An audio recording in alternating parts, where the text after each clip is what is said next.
you up in a meat grinder, and the only thing that comes out that's left of you is your eyeball, probably dead.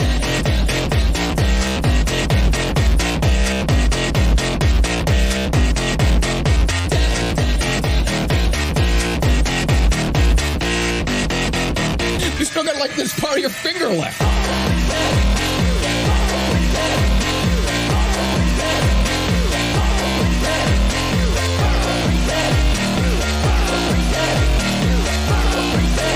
If somebody were to like push you into a meat grinder.